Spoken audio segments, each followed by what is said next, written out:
하나님의 명령에 대해 저항하면 낭패를 보기 쉽고 하나님께 여쭙지 않고 무언가를 하면 실패하기 쉽습니다. 여호수아 7장. 그때 이스라엘 백성이 거룩한 저주를 어기는 일이 일어났습니다.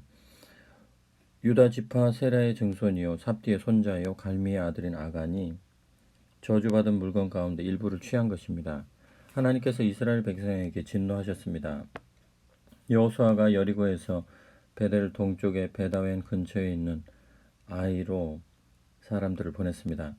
그들에게 올라가서 그 땅을 정탐하시오 하고 지시하니 그 사람들이 올라가서 아이를 정탐했습니다. 그들이 여호수아에게 돌아와 보고했습니다. 굳이 많은 백성을 보내지 않아도 되겠습니다. 2, 3천 명이면 충분히 아이를 물리칠 수 있습니다. 군대를 모두 동원하여 지치게 할 필요가 없습니다. 그곳 사람의 수가 얼마 되지 않습니다. 그리하여 백성 가운데 3천 명이 그곳으로 올라갔습니다. 그러나 그들은 도리어 아이 사람들에게 패하여 도망쳐 왔습니다. 아이 사람들이 성문에서 채석장까지 또 거기서 내리막길을 따라 쫓아오면서 이스라엘 사람 36명을 죽였습니다. 백성은 마음이 무너져 내렸고 기운을 다 잃고 말았습니다. 여호수아가 옷을 찢고 하나님의 궤 앞에서 얼굴을 땅에 대고 엎드렸습니다. 그와 지도자들은 머리 위에 먼지를 뒤집어 쓰고 저녁 때까지 엎드려 있었습니다. 여호수아가 말했습니다. 오 주 하나님, 어찌하여 이 백성을 요단강 건너편으로 데려오셨습니까? 아무리 사람이 희생물이 되게 하시려는 것입니까? 우리를 없애버리시려는 것입니까? 차라리 요단강 동쪽에 정착할 것을 그랬습니다. 오 주님, 이스라엘이 적에게 패하여 도망쳤으니 이제 제가 무슨 말을 할 수 있겠습니까?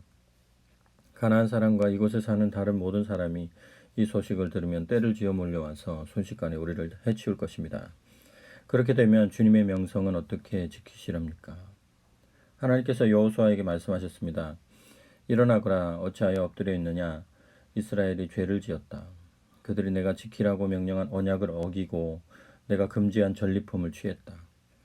또한 그것을 훔치고서는 자기가 한 짓을 은폐하려고 그 훔친 것을 자기네 살림과 함께 감추어 두었다. 이스라엘 백성은 더 이상 원수를 똑바로 쳐다볼 수 없게 되었다. 그들 자신이 전리품이 되고 말았다. 저주받은 물건을 너희 중에서 없애지 않으면 나는 너희와 함께 있지 않을 것이다.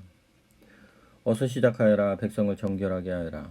그들에게 자신을 정결하게 하여 내일을 준비하라고 일러주어라. 그들에게 자신을 정결하게 하여 내일을 준비하라고 일러주어라. 하나님, 이스라엘의 하나님이 말한다. 진 안에 저주받은 물건이 있다. 그 저주받은 물건을 없애기 전에는 너희가 적과 맞설 수 없다. 아침 일찍 너희는 지파별로 나오느라. 하나님이 지명하는 지파는 가문별로 나오고 하나님이 지명하는 가문은 가족별로 나오고 하나님이 지명하는 가족은 장정별로 나오너라. 저주받은 물건을 가진 것으로 밝혀지는 사람은 그의 모든 소유와 함께 불태워버려라.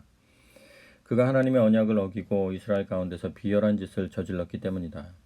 여호수아가 새벽같이 일어나서 이스라엘을 지파별로 불렀습니다. 그 가운데서 유다 지파가 뽑혔습니다. 이어서 그는 유다 지파를 가문별로 불렀는데 세라 가문이 뽑혔습니다. 다시 세라 가문을 불렀는데 삽디 가족이 뽑혔습니다.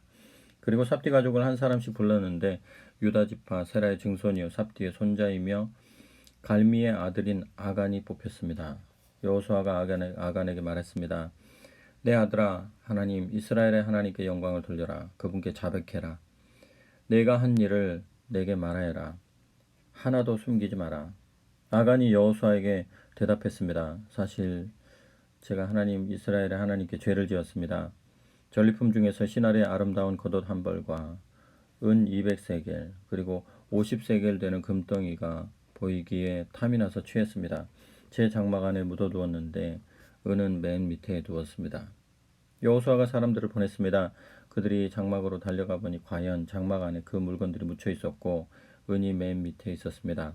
그들은 장막에서 그 물건들을 취하여 여호수아와 이스라엘 온 백성에게 가져와서 하나님 앞에 펼쳐 놓았습니다.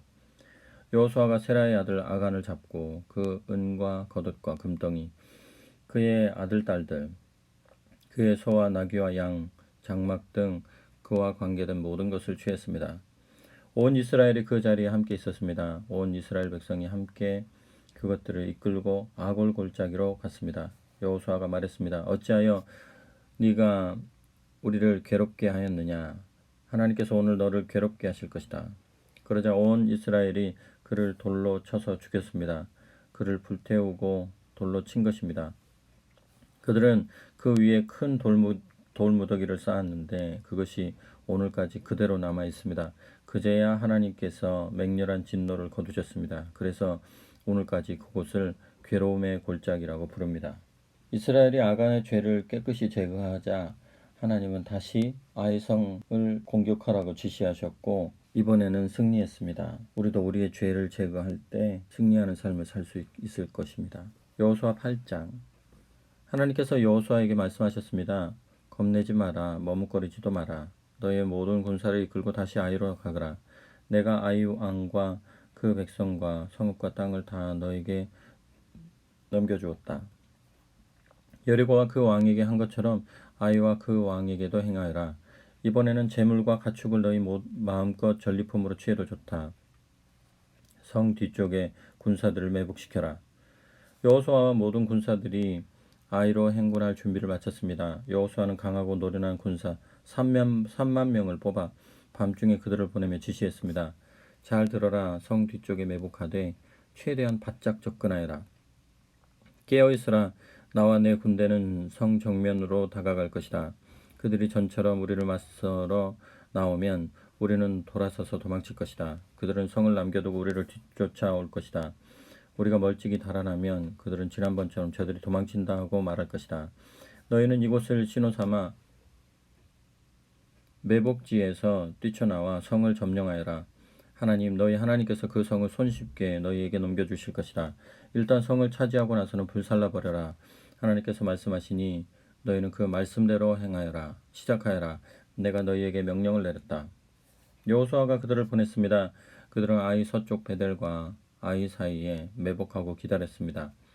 여호수아는 백성과 함께 그날 밤을 보냈습니다. 여호수아가 아침 일찍 일어나 군대를 소집했습니다. 그는 이스라엘의 지도자들과 함께 군대를 이끌고 아이로 향했습니다. 아이성이 보이는 곳까지 전군이 곧장 행진에 올라가서 아이 북쪽에 진을 쳤습니다. 그들과 아이 사이에는 골짜기가 있었습니다. 그는 군사 5,000명 정도를 떼어서 성의 서쪽 베델과 아이 사이에 매복시켰습니다. 주력 부대는 성 북쪽에, 매복 부대는 성 서쪽에 두어 병력 배치를 마쳤습니다. 여호수아는 골짜기에서 그날 밤을 보냈습니다. 아이 왕이 이 모든 것을 보았고 그 성의 사람들은 한시도 지체하지 않았습니다.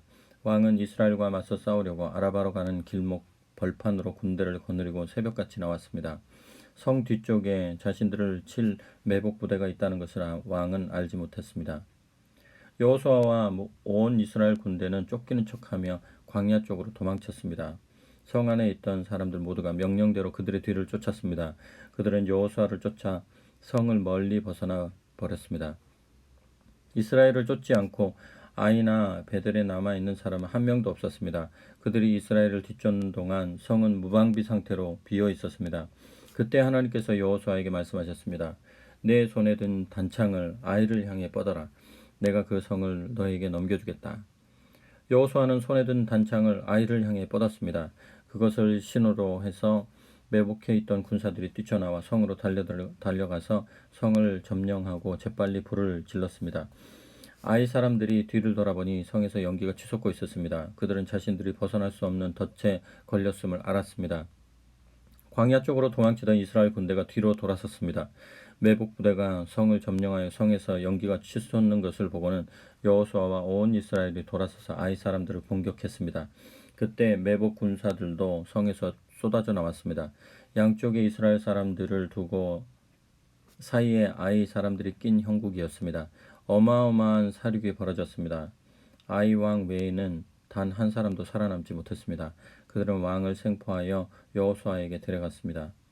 이스라엘은 자신들을 뒤쫓던 아이 사람들을 벌판과 광야에서 모두 죽였습니다.